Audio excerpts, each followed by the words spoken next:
Welcome. If you've made it this far, if you've clicked on the link or it popped up in your feed, welcome. This is meant to explain to elementary educators what a repeating decimal is and how certain fractions become repeating decimals, why they must become repeating decimals. We looked in our last lesson at how fractions like 1/4 or 2/5 have to be terminating decimals because their denominators are entirely made up of 2's and 5's. Any fraction whose denominator, when it's in simplest form, is made up of entirely 2's and 5's must be a terminating decimal. But when you look at things like 2/7 or 2/13, that's not a 2 or a 5. That's not a 2 or a 5. So these must be repeating decimals. In fact, 2/7 is 0.285714285714285714, and 2/13 happens to be 0.153846153846153846, and so on. So it should be discussed, these are repeating decimals. It should be discussed, first of all, what the notation is for all of this, and then we'll talk about why it has to be this way. We usually write this as 0 point, and then we write the part that repeats, that's the repetend, under a bar. We write the repetend under a bar. And so this bar, this vinculum, means that the 285714 just keeps repeating. The 153846 just keeps repeating.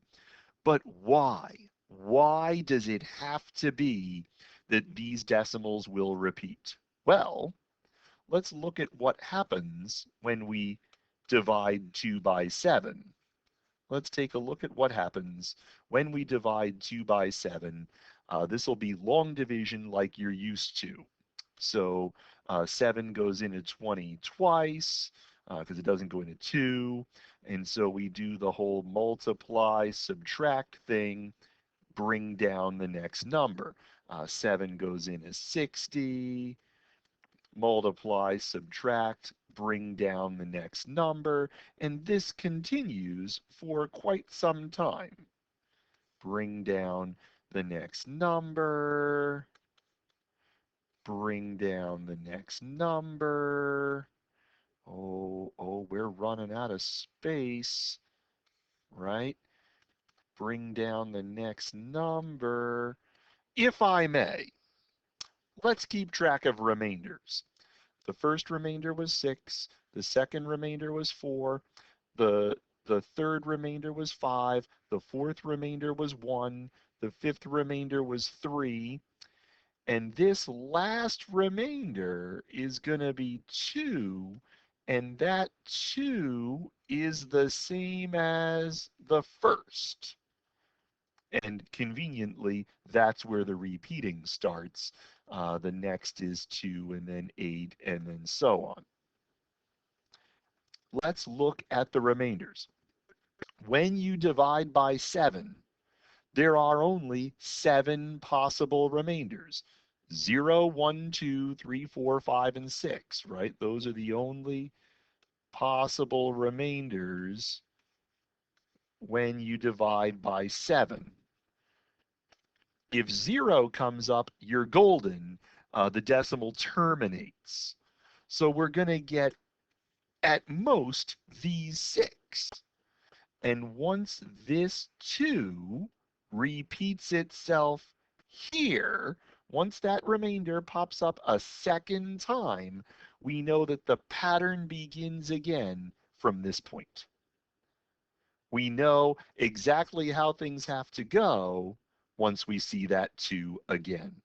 there are only finitely many remainders to possibly have, and so there are only finitely many ways that this can go. And once one of these pops up again, the pattern is established. So every fraction, numerator and denominator are whole numbers, are natural numbers, every fraction can only have finitely many remainders.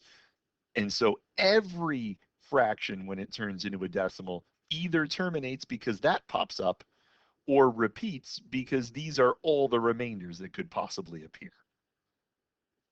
So hopefully this explains to you how we convert fractions to decimals and why those decimals have to repeat or terminate. And if there are further questions, I'm glad to take them by email or in the discussions or when we gather.